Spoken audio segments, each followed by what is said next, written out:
사망이나 생명이나 천사들이나 권세자들이나 현재일이나 장래일이나 능력이나 높음이나 깊음이나 다른 어떤 피조물이라도 우리를 우리 주 그리스도 예수 안에 있는 하나님의 사랑에서 끊을 수 없으리라.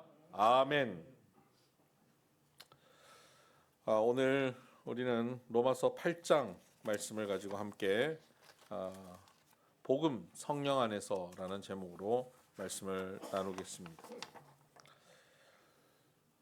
성경 전체를 바라보며 종교개혁자 루터는 성경에서 가장 빛나는 반지, 반짝이는 반지와 같은 곳은 로마서라고 말합니다. 그리고 그 반지에 가장 빛이 나는 보석, 다이아몬드 같은 장은 로마서 8장이라고 말을 했습니다. 그의 저서나 그가 가는 강연마다 그는 이런 말들을 자주 했습니다. 로마서 8장이 성경에서 가장 빛나는 다이아몬드 같은 곳이라는 겁니다. 오늘 바로 그 로마서 8장을 우리가 같이 보려고 합니다. 로마서 8장은 우리 복음, 성령 안에 살아가는 우리 성도들의 삶을 가장 잘 표현하고 있습니다. 어떻게 사는 것이 성령 안에서 복음적 삶을 사는지 설명하고 있는데 로마서 8장 1절과 마지막 절이 그것을 이렇게 괄호처럼 앞뒤를 정리하고 있는데 1절 보십시다. 그러므로 이제 그리스도 예수 안에 있는 자에게는 결코 정죄함이 없나니. 39절을 보십시다. 높음이나 깊음이나 다른 어떤 피조물이라도 우리를 우리 주 그리스도 예수 안에 있는 하나님의 사랑에서 끊을 수 없으리라. 뭐 공통점을 발견 못 하시겠습니까? 뭘 것 같습니까? 네, 이래서 제가 설교할 수 있습니다. 여러분들이 모르니까 1절을 보면 정죄함이 없나니, 마지막 절을 보면 사랑에서 끊을 수 없으리라.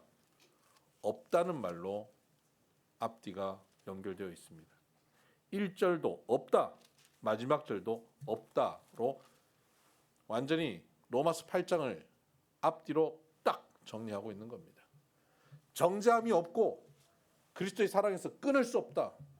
그 사이에 있는 것이 우리입니다.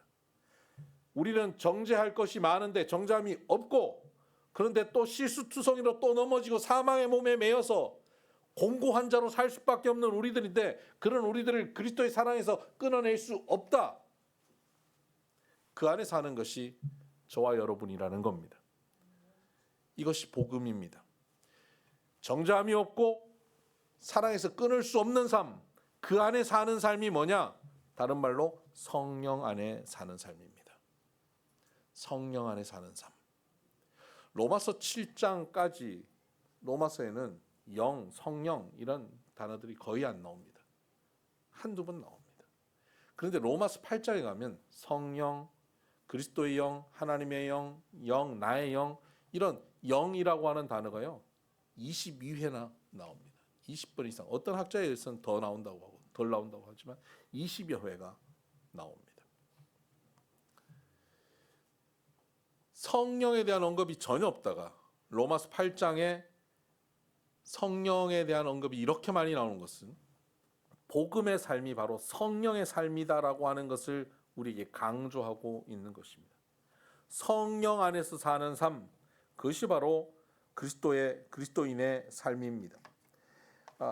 로마서 8장 9절을 보면 만일 너희 속에 하나님의 영이 거하시면 너희가 육신에 있지 아니하고 영에 있나니 누구든지 그리스도의 영이 없으면 그리스도의 사람이 아니라.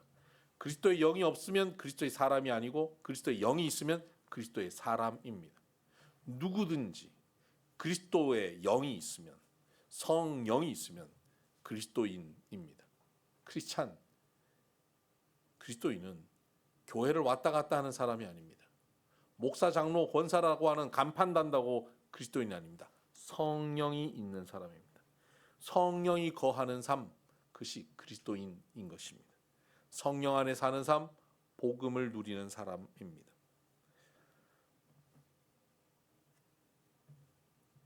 복음을 누리는 사람은 단순히 내가 죽어서 천국 갈 티켓을 얻었다라고 하는 것이 아닙니다. 복음을 누리고 있는 삶, 성령 안에 사는 사람은 여기서 바로 그리스도인으로 하나님의 나라를 풍성히 누리고 사는 삶인 것입니다. 이것을 로마서 8장은 전체적으로 설명하고 있는데 오늘은 로마서 8장 후반부부터 뒷부분부터 앞으로 치고 올라가면서 좀 정리를 해보려고 합니다. 뒷부분에 로마서 8장 후반부에 이렇게 말하고 있습니다. 26절을 보십시다. 성령이 우리 가운데 어떤 역할을 해주시느냐. 26절입니다. 이와 같이 성령도 우리의 연약함을 도우시나니 입니다. 성령은 우리의 연약함을 도우시는 분이십니다. 여러분은 어떤 부분이 연약합니까? 나는 돈에 있어서는 좀 약하다. 나는 건강이 좀 약하다. 나는 남편을 대하는 태도가 약하다. 내 성질머리가 약하다. 약한 고리들이 있을 겁니다. 그런데 여기서 우리의 연약함이라고 하는 건 약한 고리, 약한 부분을 얘기하는 것이 아니라 특정 부분 약한 것을 얘기하는 것이 아니라 우리가 약하다라고 하는 것을 얘기합니다. 총체적 약함입니다. 우리는 강한 게 전혀 없습니다. 우리는 다 약한 존재입니다. 아무것도 할 수 없는 약한 존재입니다. 주님 없이는 한순간도 살 수 없는 연약한 존재입니다. 갓난 아기가 엄마 아빠 없이는 생존할 수 없잖아요. 그 연약한 존재, 그것이 바로 우리들이라는 겁니다. 성령께서는 그런 우리들을 도우신답니다. 그러니까 우리는 성령 없이는 한순간도 살 수 없는데 그런 우리들을 돌보시는 겁니다. 심지어 우리가 26절 중반 이하를 보면 우리는 마땅히 기도할 바를 알지 못하나 오직 성령이 말할 수 없는 탄식으로 우리를 위하여 친히 간구하시느니라. 성령은 우리를 위하여 친히 간구하시는 겁니다. 우리가 뭐라고 기도할 줄도 모릅니다. 우리가 어렵고 힘든 순간에는요, 기도 한마디가 안 나오는 순간도 옵니다. 얼마나 실망스러운지 하나님이 안 믿어지는 순간도 있어요. 그 순간도 성령은 우리를 도우셔서 우리 안에서 말할 수 없는 탄식으로 간구하시는 분이 성령님이시라는 겁니다. 성령께서는 여기까지 우리를 도우십니다. 우리가 성령님을 거부하는 순간에도 성령께서는 우리를 도우신다는 겁니다. 어느 날 신앙생활 하다가 실족해서 한동안 교회를 안 다니고 10수년 헤매는 삶을 살아도 그 시간에도 성령님은 떠나실까요? 떠나지 않습니다. 그 순간에도 성령께서 함께 하셔서 말할 수 없는 탄식으로 우리를 위하여 간구하셨습니다. 여러분 어려서 교회를 다니다가 나중에 이제 나이가 들어서 늦게 신앙생활을 다시 시작하신 분들, 어려서 교회를 다니고 그때 성령께서 그때 이미 임재하셨습니다. 그리고 한번 임하신 성령께서는 영원토록 떠나지 않으신다 그랬습니다. 여러분이 교회를 떠나고 예수님을 모른 척, 하나님을 모른 척 살았던 그 수많은 세월, 10년, 30년, 50년, 그 세월 동안 성령께서는 우리 안에서 말할 수 없는 탄식으로 친히 간구하셨습니다. 그리고 그 간구가 응답되어지는 겁니다. 그렇게 응답되어진 삶이 우리의 인생입니다. 28절, 우리가 알거니와 하나님을 사랑하는 자 곧 그의 뜻대로 부르심을 입은 자들에게는 모든 것이 합력하여 선을 이루시느니라. 여러분 성령께서 말할 수 없는 탄식으로 간구하는 사람들의 모습은 어떠냐? 모든 것을 합력하여 선을 이루는 삶이 되는 겁니다. 우리 삶의 자리에는 아름다운 것도 있고요, 거룩한 것도 있습니다. 좋은 것도 있습니다. 자랑할 만한 것들이 있습니다. 기쁨으로 가득한 것들도 있습니다. 그러나 부끄러운 것도 있습니다. 수치스러운 일들도 있습니다. 상처도 있습니다. 왜곡된 것들도 있습니다. 아프고 고통스러운 일들도 있습니다. 그런데 그 모든 것을 합력하여서, 이건 제외시킨 것이 아니라 우리의 인생의 모든 것을 하나도 빠짐없이 다 합력하여서 그 모든 것이 베스트가 되게 하시는 것, 그것이 성령의 인도하심, 성령의 도우심입니다. 성령이 우리를 도우심으로 우리의 모든 것이 합력하여 베스트, 선이 이루어진다는 사실을 믿으시길 바랍니다. 그런데 그 선을 이루시는 그 선이 뭐냐? 그 베스트가 뭐냐? 그 베스트를 이렇게 정리하고 있습니다. 30절에. 또 미리 정하신 그들을 또한 부르시고 부르신 그들을 또한 의롭다 하시고 의롭다 하신 그들을 또한 영화롭게 하셨느니라. 이것이 선의 엑기스입니다. 선의 정점입니다. 우리를 정하셨고 그 전에 29절에는 아신 것이라고 그러는데 우리를 미리 아셨고 그리고 우리를 구원하시기로 정하시고 정하신 우리를 부르시고 부르신 우리를 의롭다 하시고 이 칭이죠. 의롭다 하시고 의롭다 하신 우리를 영화롭게 하셨다. 여러분 헷갈려서 성경을 계속 쳐다보고 계신데 여기를 보세요. 그렇게 성경 본다고 모르니까 제가 설명하고 있는 것 아니겠습니까? 여러분 하나님께서 성령으로 우리를 미리 정하셨습니다. 창세전에 우리를 구원하기로 정하셨다. 정하신 우리를 부르셨습니다. 불러주셨기 때문에 우리가 그 부름을 듣고 주님 앞에 나온 겁니다. 이 부르심에는 외적 부름, 내적 부름이라고 하는 신학적으로 이렇게 구분되어 있는 게 있는데 외적으로 부르는 건 누가 우리에게 복음을 전하여 주는 것, 교회 가자 해주는 게 외적 부름이라면 내적 부름은 성령께서 내 마음을 열어서 그 부름에 반응하는 것, 이게 내적 부름입니다. 성령이 내 마음을 열어주셨기 때문에 전에는 뭐 누가 가자 그래도 안 갔는데 이제 딱 가자 그러는데 가는 거예요. 이 내적 부름이에요. 이 성령의 부르심이지 내가 의지가 생겨서 가는 게 아니에요. 성령께서 나를 불러주신 겁니다. 불러주셔서 갔더니 뭐라 그러냐면 너 죄가 많다. 너 이 죄를 씻으려면 푸닥거리를 한번 해야 되겠다. 복채를 내놔라. 이렇게 하시는 게 아니고 너 죄가 많다. 그런데 너 죄를 위해서 예수 그리스도가 십자가에 죽으셨다. 너는 의롭다라고 말씀해 주시는 거예요. 아니 나는 솔직히 심각한 감옥에 갈 죄가 있는 건 아니지만 그래도 죄인인데 그런 나를 의롭다 불러주시는 거예요. 칭이 의롭다 칭하여 주신다는 거예요. 근데 불러주셨다고 의롭다고 칭하여 주신다고 내가 진짜 의로운 모습을 가지냐? 그건 아니란 말이에요. 칭하여 주신 그 순간부터도 여전히 죄를 짓고 미워하고 사고치고 살고 있는 모습이 내 모습인데 그런 나를 성령께서 포기하지 않으시고 그리스도의 사랑에서 끊어지지 않도록 우리를 이끌어주시고 이끌어주시고 이끌어주셔서 결국은 성화되어지고 마지막에 영화되어지는 거예요. 완전히 영화로운 존재. 그 존재가 누굽니까? 예수 그리스도. 하나님, 성령님, 삼위일체 하나님의 영화로운 존재에 우리가 들어가는 것입니다. 저와 여러분이요. 감히 그 자리까지 가는 겁니다. 여러분 혹시 화장품 광고를 보면서 어떤 생각이 드세요? 피부가 너무 좋은 탤런트들이 나오고 영화 배우들이 나와서 막 화장품을 쫙 찍어 바르면서 빛이 막 광채가 쫙 발하는 모습 보면서 저거 바르면 나도 저렇게 광채가 발하여질 거라고 생각이 드세요? 아니면 너는 좋겠다. 나도 그럴 때가 있었다. 그러세요. 저거 발라봐도 세월은 이기지 못한다. 그렇습니까? 네, 그거 보면 볼수록 주눅 들지 않습니까? 우리 딸이 요새 왕가 사는 남자라는 영화를 보고 난 다음에 거기 나오는 그 단종 역할을 한 영화 배우에 완전 빠졌어요. 요즘 어린 애들이 단종 오빠라 부르더라고요. 단종 오빠. 빠진 거예요. 자기는 너무 좋대. 근데 엄마는 왜 그렇게 사니? 이런 표정으로.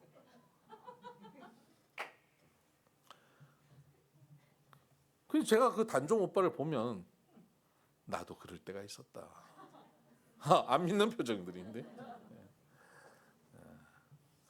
그럴 때가 있었습니다. 아주 옛날에.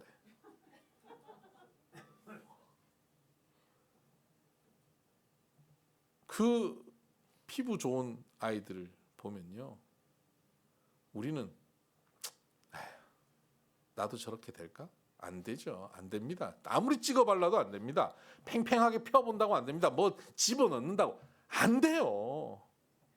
안 돼요. 안 돼요. 절대 안 돼요.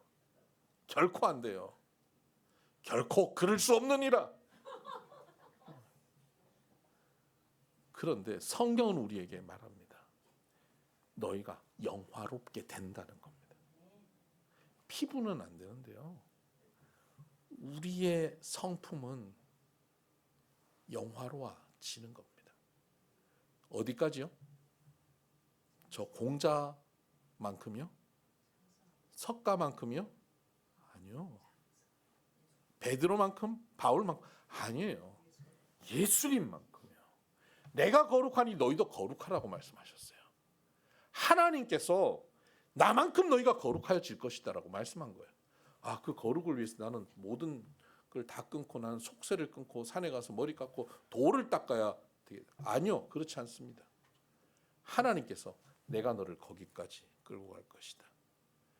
믿으신 하나님이, 믿어드릴 만한 하나님께서, 우리는 작심삼일로 끝나지만 포기하지 않는 하나님께서 우리를 결국 끌고 가십니다. 어릴 때 교회를 갔는데 수십 년 헤매던 우리들을 또다시 부르셔서 결국은 거기까지 끌고 가시는 하나님께서, 성령 하나님께서 우리 가운데 거하셔서 우리를 위해서 탄식하고 기도하시며 우리를 도우신다 하는 겁니다. 이게 성령의 도우심입니다. 성령의 도우심으로 우리는 영화로워지는 존재로 갈 것입니다. 아멘? 안 믿어집니까? 제가 단종 오빠가 되는 것은 안 믿어지지만 제가 예수 그리스도처럼 영화로워지는 것은 믿어지지 않습니까? 저와 여러분이 그 자리까지 가는 거예요. 나는 될 것 같은데 쟤는 안 될 것 같습니까?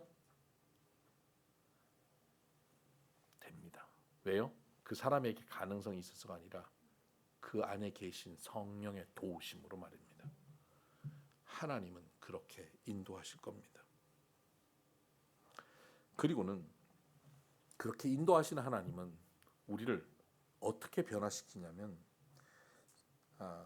15절을 보십시다. 너희는 다시 무소하는 종의 영을 받지 아니하고 양자 영을 받았으므로 우리가 아빠 아버지라고 부르짖느니라. 양자의 영으로 오십니다. 성령은 우리를 양자 삼아 주시는 양자의 영으로 오십니다. 우리가 양자 된다 하는 겁니다. 여기서 양자 된다고 하는 것은 우리가 한국적 의미로 양자 삼는 의미와는 전혀 다릅니다. 그냥 신분을 양자 삼았다, 오늘부터 내 아들이다, 이 정도에서 끝나는 게 아닙니다. 당시 로마 시대에서 양자 삼는다는 것은요, 양자를 삼는 것도 어렵지만 그 양자 삼는 과정이 굉장히 복잡하지만 그 양자를 딱 삼는 순간 어떤 신분의 변화가 생기냐면 그 사람이 과거에 어떤 그 경제적인 그 빚이 있든 뭐 죄가 뭐가 있든 양자 삼는 순간 그 사람은 죽었어요. 이제 이 아버지 아들이 돼버린 겁니다. 새로운 신분이에요. 신분 세탁입니다. 양자가 된 것은 과거에 나의 빚진 것 이거 다 없어집니다. 신분 세탁이에요. 새로운 신분으로 갈아타는 겁니다. 저 아버지의 아들이었는데 이제 이 아버지 아들로 바뀝니다. 그리고 그냥 아들 된 것으로 과거 신분 세탁으로 끝나는 건 아니라 바뀐 상태에서 새 아버지, 양 아버지의 모든 상속권을 내가 가지게 되는 겁니다. 아버지께 내게 되는 겁니다. 그 당시는 상속세도 별로 없습니다. 아버지께 전부 내 것이에요. 아버지의 권력도 내 것이고요. 아버지 신분도 내 것이고 아버지 집도 내 것이고 아버지 땅도 내 것이고 아버지의 노예들도 내 것이에요. 내 것이 되는 겁니다. 이게 당시 로마 법입니다. 그러니까 이 로마서를 읽는 로마 성도들의 느낌이 어떻겠어요? 양자가 된다는 게 얼마나 놀라운 것인지를 그들이 생각하지 않겠습니까?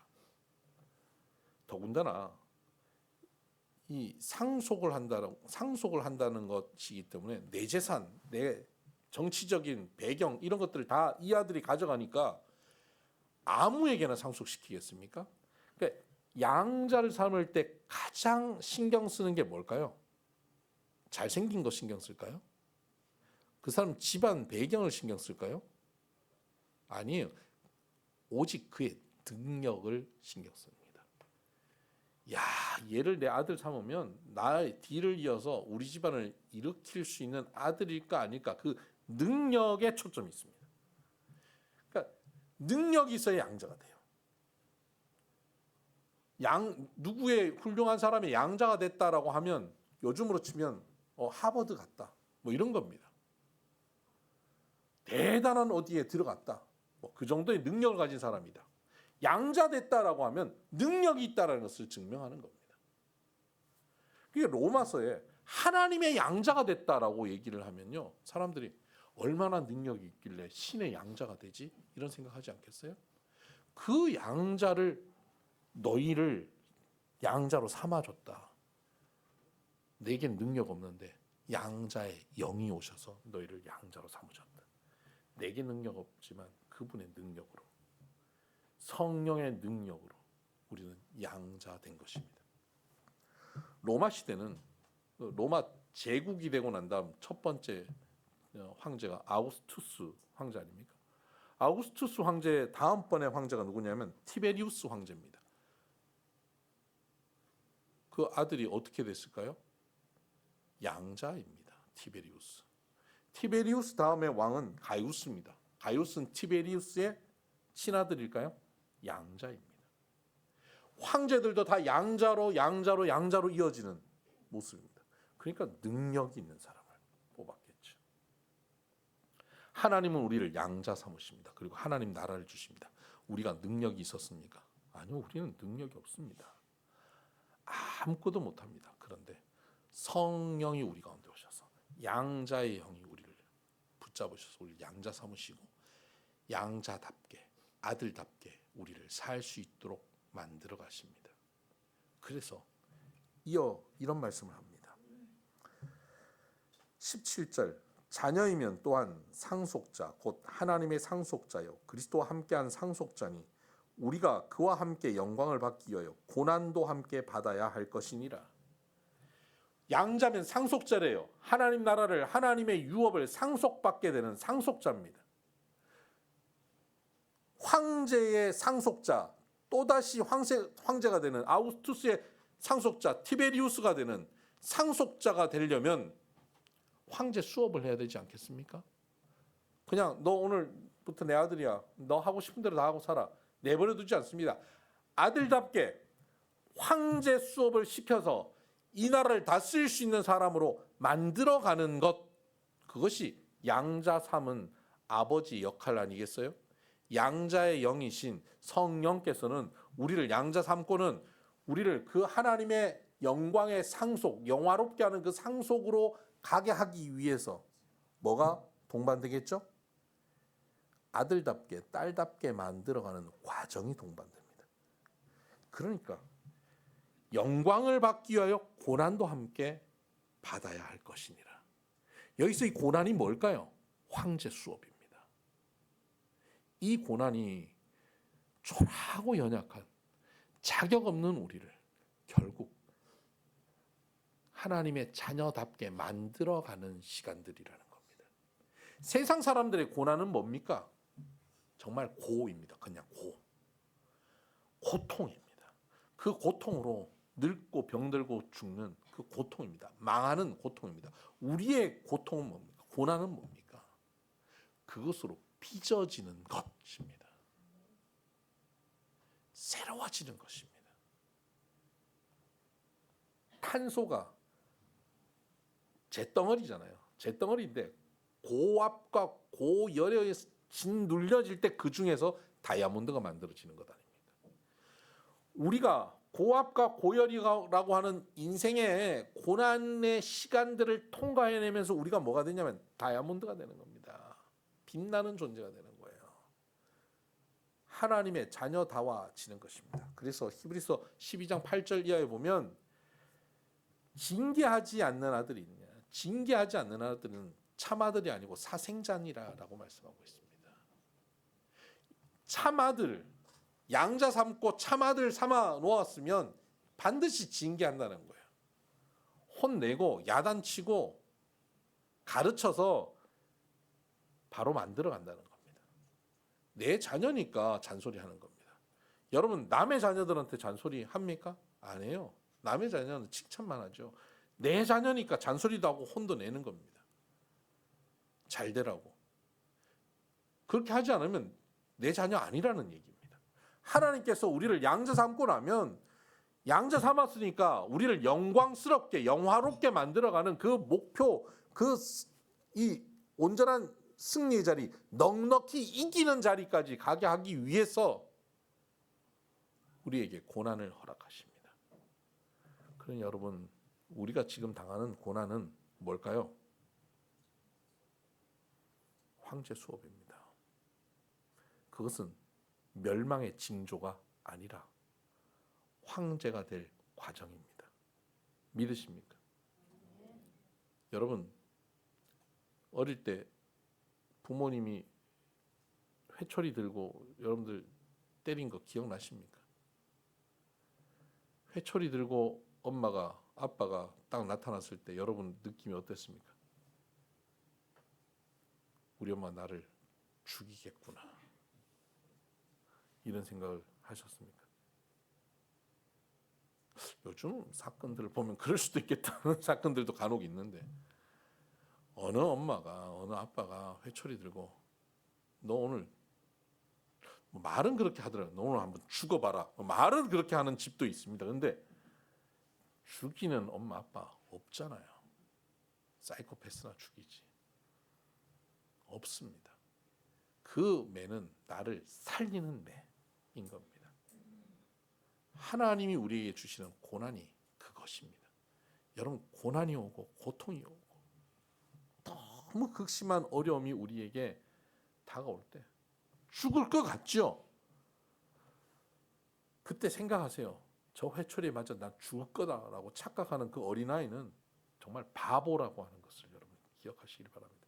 우리가 우리의 인생의 고난 앞에서 죽을 것 같다, 이걸 미칠 것 같다, 나는 망했다라고 완전히 좌절하고 절망하고 침체 가운데 빠지는 것은 바보입니다. 통과할 거다. 하나님이 이것을 통해 나를 빚으실 것이다. 더 놀랍고 아름답게 성장할 거다. 이것을 바라보는 것이 하나님의 자녀입니다. 양자의 영을 받은 사람은 이것을 바라보는 사람입니다. 그리고 14절을 보십시다. 무릇 하나님의 영으로 인도함을 받는 사람은 곧 하나님의 아들이라. 양자의 영을 받아서 신분의 변화가 생겼죠. 그리고 난 다음에 성령의 인도함을 받는 삶이 됩니다. 신분의 변화를 받아서 양자가 되고 난 다음부터는 누구의 인도함을 받냐면 자기 아버지의 인도함을 받아요. 전에 아버지의 인도함을 받았다면 이제 새 아버지의 인도함을 받는 겁니다. 양 아버지의 인도함을 받는 겁니다. 그 아버지가 시키는 대로 하는 거예요. 전에 우리 아버지가 도둑이었으면 도둑인 아버지의 인도함을 받아서 도둑질을 같이 했었는데, 이제 내 아버지가 황제면 내가 그 황제의 가르침을 받아서 나라를 다스리는 것을 배워서 그 인도함을 받는 겁니다. 전혀 인도함이 달라지는 겁니다. 우리는 우리의 인생을 내 계획과 내 생각으로 만들어가고 그것을 추진하고 그것을 이루려 합니다.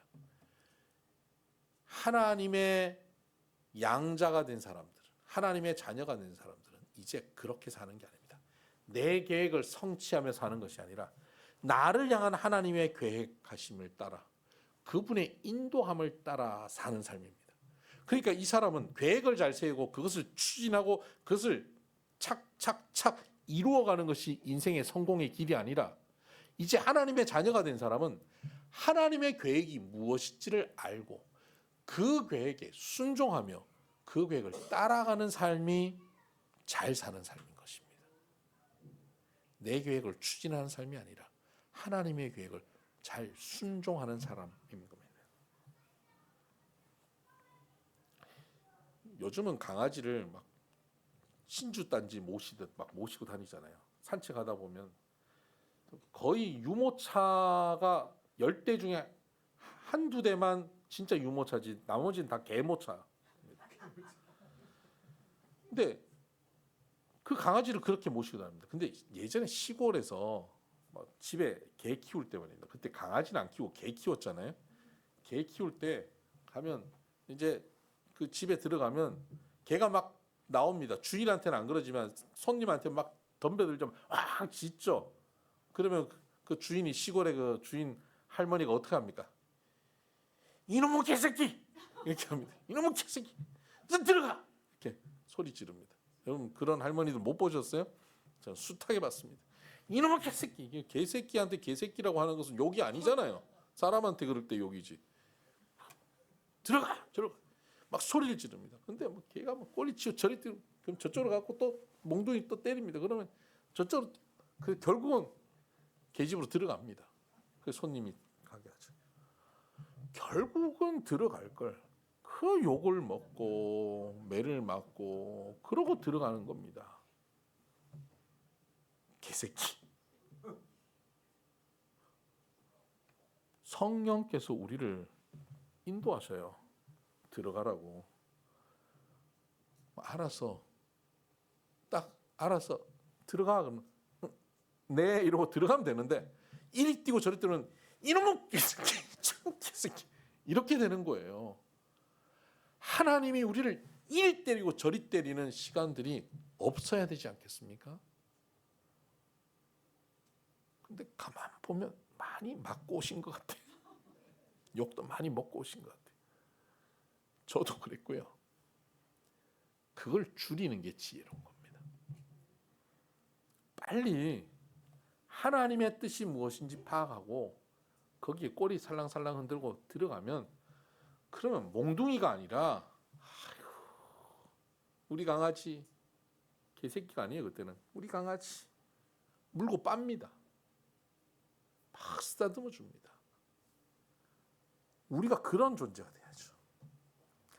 인도함을 받는 성령의 인도함을 받는 우리들은 어떻게 해야 되냐면 그분의 뜻이 무엇인지를 빨리 파악하고 거기 순종하는 삶을 살아야 됩니다.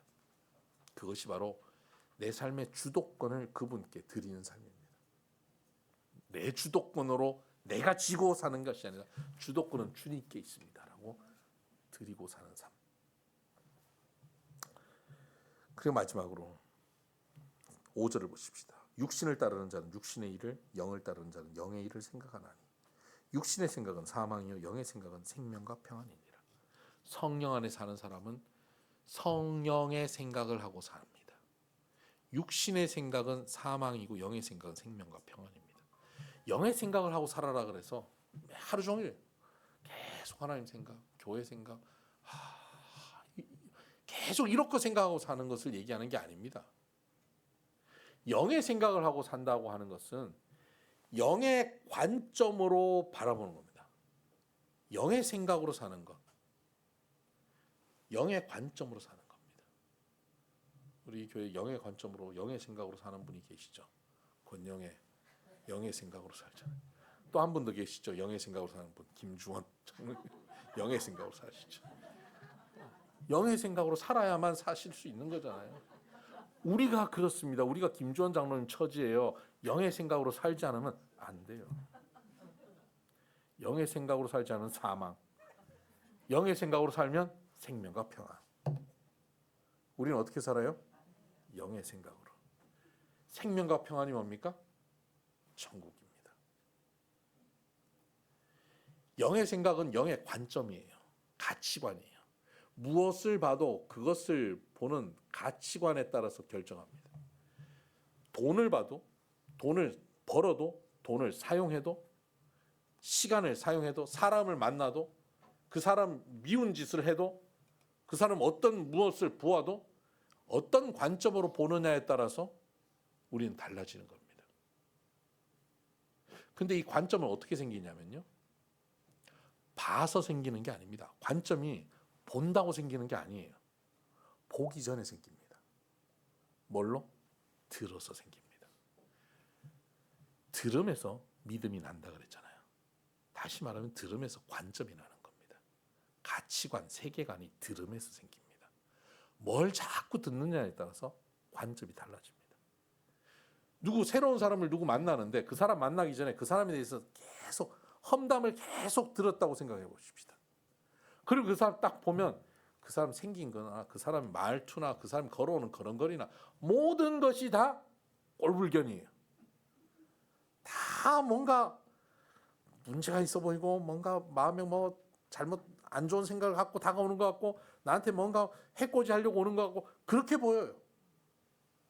그런데 그 사람을 만나기 전에 좋은 얘기만 계속 들어요. 들으면 그 사람을 딱 보는데 다 좋아 보여요. 잘생겨 보여요. 훌륭해 보여요.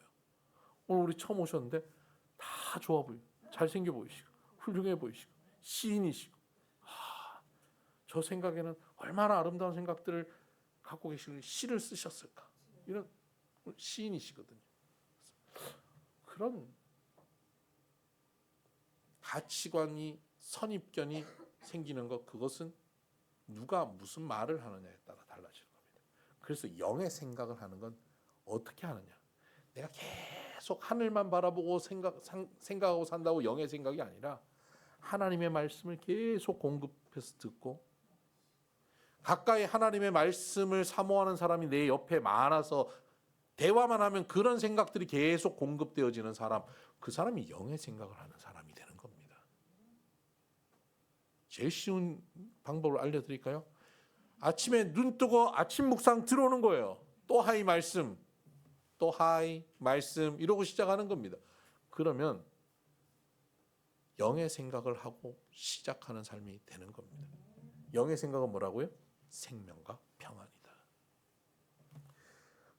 그렇게 될 때 4절 육신을 따르지 않고 그 영을 따라 행하는 우리에게 율법의 요구가 이루어지게 하려 하십니다. 율법의 요구, 그 많은 요구, 그 다양한 요구들이 우리 안에 이루어지는 삶. 우리가 그걸 어떻게 이룹니까? 뭘 안다고 어떻게 율법을 다 외우지도 못하는데 우리가 율법의 요구를 어떻게 이룹니까? 못 이루어요. 그런데 3절에 보면 율법이 육신으로 말미암아 연약하여 할 수 없는 그것을 하나님은 하시나니 그랬잖아요. 하나님이 하셔요. 근데 하나님이 성령 하나님으로 내 안에 오셔서 나를 도우시고 양자 삼으시고 나에게 인도하여 주시고 나의 생각을 가치관을 바꿔주셔서 율법의 요구를 이루신단 말입니다.